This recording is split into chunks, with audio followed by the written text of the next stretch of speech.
Un encuentro con su palabra, porque secase la hierba, marchitase la flor, mas la palabra de Dios permanece para siempre.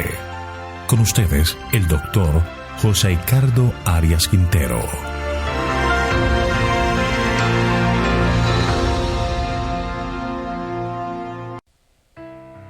Hoy estudiaremos Jueces capítulo 10. Tola y Jair juzgan a Israel. Los días de Abimelec fueron días muy tormentosos, pero debemos destacar que las dificultades que tuvo por su conducta fueron luchas de poder internas. No estaban luchando contra la opresión de una nación invasora, sino contra su mismo pueblo y sus propios vecinos paganos. La muerte de Abimelec trajo calma, pero dejó una nación dividida, una nación llena de problemas, y ahora era necesario restablecer el orden. Y esta es la narración que corresponde al capítulo de hoy. Se levanta un nuevo juez en Israel. Leamos los versículos 1 y 2. Después de Abimelec se levantó para librar a Israel Tola, hijo de Fúa, hijo de Dodo, hombre de Isaacar, el cual habitaba en Samir, en los montes de Efraín. Tola juzgó a Israel 23 años, murió y fue sepultado en Samir. Este relato es breve, no ofrece mucha información. No sabemos el tiempo que pasó entre la muerte de Abimelec y la actuación de Tola como juez de Israel. Al parecer, debido a la confusión causada por Abimelec, algunas incursiones enemigas hizo necesaria la acción de un juez que restableciera el orden, uniera a la nación y promoviera la adoración a Dios. Este hombre fue llamado Tola, del que no sabemos sino que era hijo de Fúa de la tribu de Isaacar. Lo que posteriormente se dice de ellos era que eran hombres muy valientes. Se dice que juzgó a Israel por 23 años, pero no se dice nada más al respecto. Elena de White es quien nos ofrece un panorama mucho más sobre la obra de Tola.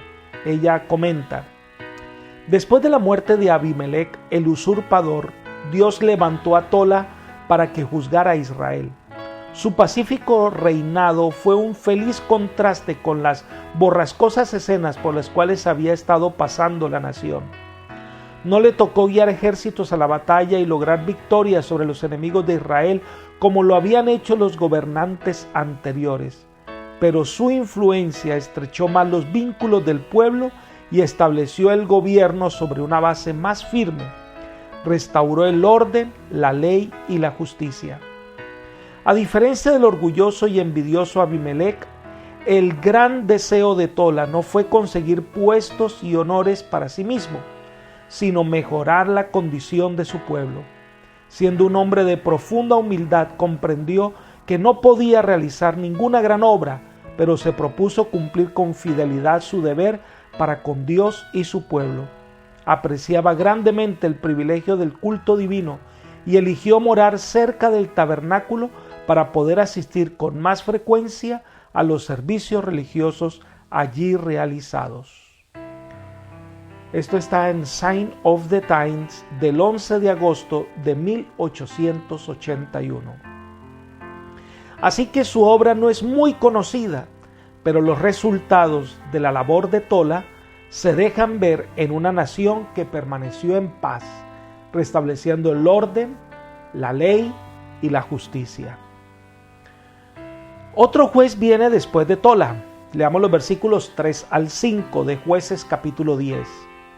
Tras él se levantó Jair Gaaladita, el cual juzgó a Israel 22 años. Tuvo 30 hijos que cabalgaban sobre 30 asnos y tenía 30 ciudades que se llamaban las ciudades de Jair hasta hoy, las cuales están en la tierra de Galaad. Murió Jair y fue sepultado en Camón.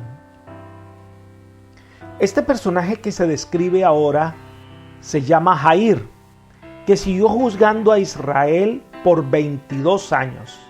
Se estableció en Galaad, una tierra cerca del límite norte del Jordán.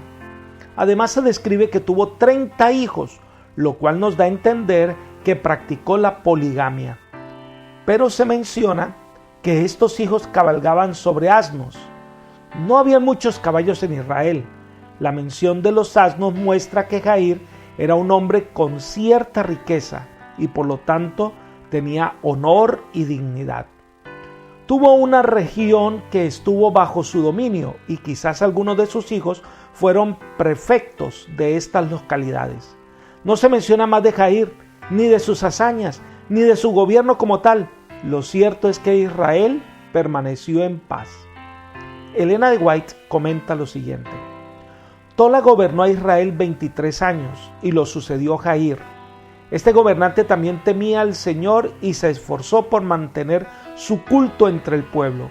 Al realizar las funciones del gobierno fue ayudado por sus hijos, quienes actuaban como magistrados e iban de lugar en lugar para administrar justicia. En cierta medida, durante la última parte del gobierno de Jair y en forma más generalizada después de su muerte, los israelitas cayeron otra vez en la idolatría. Este comentario está en el mismo lugar, Sign of the Times, del 11 de agosto de 1881. Así que ellos cumplieron su papel como guardianes de los preceptos que Dios había dado al pueblo, ¿verdad? Ellos trataron de guiarlos por el camino del bien. Pero, finalizando el periodo de Jair, Israel cayó en la idolatría. Pero antes de la muerte de estos fieles hijos de Dios, Israel volvió a apartarse del Señor y tomaron el camino equivocado. Esta última sección del capítulo 10 la vamos a estudiar por partes. Leamos primero los versículos 6 al 9. Pero los hijos de Israel volvieron a hacer lo malo ante los ojos de Jehová y sirvieron a los Baales y a Astarot, a la diosa de Siria, a los dioses de Sidón, a los dioses de Moab, a los dioses de los hijos de Amón y a los dioses de los filisteos. Abandonaron a Jehová y no le sirvieron. Se encendió entonces la ira de Jehová contra Israel y los entregó en manos de los filisteos y de los hijos de Amón, los cuales oprimieron y quebrantaron a los hijos de Israel en aquel tiempo durante 18 años a todos los hijos de Israel que vivían en Galaad, al otro lado del Jordán, en la tierra del amorreo. Los hijos de Amón pasaron el Jordán para hacer también guerra contra Judá, contra Benjamín y contra la casa de Efraín, y sufrió Israel gran aflicción. Esta es la narración más frecuente que encontramos en el libro de Jueces, las repetidas equivocaciones de Israel y su infidelidad. Entonces dice que volvieron a hacer lo malo. La idolatría comienza a difundirse por todo el territorio y su caída fue notoria. Se mencionan 7 deidades paganas en esta narración. Sirvieron a los Baales y a Astarot, a los dioses de Siria, a los dioses de Sidón, a los dioses de Moab, a los dioses de los hijos de Amón y a los dioses de los filisteos. Es decir, el postrer estado de Israel era peor que lo que habían estado antes de Gedeón. La idolatría estaba carcomiendo totalmente a la sociedad israelita. Entonces, debido a esto, dice el relato en el versículo 7, que se encendió la ira de Jehová contra Israel y los entregó en manos de los filisteos y los hijos de Amón. Recordemos que la ira de Dios es muy diferente a la reacción humana o a las reacciones que tenemos cuando somos provocados. Se usa el término ira para ilustrar que la justicia divina no podía tolerar el pecado y por lo tanto permitió que Israel fuera invadida por los filisteos. Pero quienes más daño le hicieron en ese momento fueron los amonitas, que atravesaron el Jordán y comenzaron también a atacar territorios de Benjamín y Efraín y Judá. Cuando el pueblo se da cuenta de su incapacidad para hacer frente a los enemigos, vuelve a clamar a Dios y hay un diálogo interesante entre Dios y el pueblo. Leamos los versículos 11 al 16. Entonces los hijos de Israel clamaron a Jehová diciendo: Nosotros hemos pecado contra ti porque hemos dejado nuestro Dios y servido a los Baales. Jehová respondió a los hijos de Israel: ¿No habéis sido oprimidos de Egipto de los amorreos, de los amonitas, de los filisteos, de los de Sidón, de Amalec y de Maón? Y cuando clamasteis a mí, ¿no os libré de sus manos? Pero vosotros me habéis dejado y habéis servido a dioses ajenos. Por tanto, yo no os libraré más. Andad y clamad a los dioses que habéis elegido, que ellos os libren en el tiempo de vuestra aflicción. Los hijos de Israel respondieron a Jehová: hemos pecado, haz con nosotros como bien te parezca. Solo te rogamos que nos libres en este día. Quitaron pues de en medio de ellos los dioses ajenos y sirvieron a Jehová, y él se angustió a causa de la aflicción de Israel. Aquí debemos destacar algunas cosas importantes para facilitar nuestro estudio. Número 1. Es digno de encomiar que el pueblo de Israel reconoce haber pecado, que todo lo que había estado sufriendo era culpa de su maldad. Pero su clamor no era todavía aceptable porque no había verdadero arrepentimiento. Todavía seguían adorando a los dioses falsos. Elena de White comenta: pero el pesar no había obrado en ellos un arrepentimiento verdadero. El pueblo se lamentaba porque sus pecados le había traído sufrimientos y no por haber deshonrado a Dios y violado su santa ley. El verdadero arrepentimiento es algo más que sentir pesar por el pecado. Consiste en apartarse resueltamente del mal. Libro Patriarcas y Profetas, página 600. Algo importante para destacar es que el Señor reconoce la más mínima inclinación del pecador hacia Él y busca llevarlos a una verdadera reforma. En segundo lugar, el Señor entonces les responde. No se dice cómo, pero entendemos que lo hizo por medio de uno de sus profetas. El objeto principal del mensaje del profeta fue recordar al pueblo apóstata su ingratitud, a pesar de las muchas maravillosas liberaciones que Dios había obrado en su favor. No habían aprendido que la idolatría es insensatez. En tercer lugar, el profeta les recuerda las muchas veces en que las naciones paganas vinieron a oprimirlos y cómo el Señor los había librado totalmente. Muchos de ellos no se relatan aquí, lo que nos dice que el libro de Jueces no tenía como objeto ser exhaustivo sobre todo lo que el Señor había hecho en favor de Israel. En cuarto lugar, debido a su idolatría y su extravío, el Señor no podía librarlos.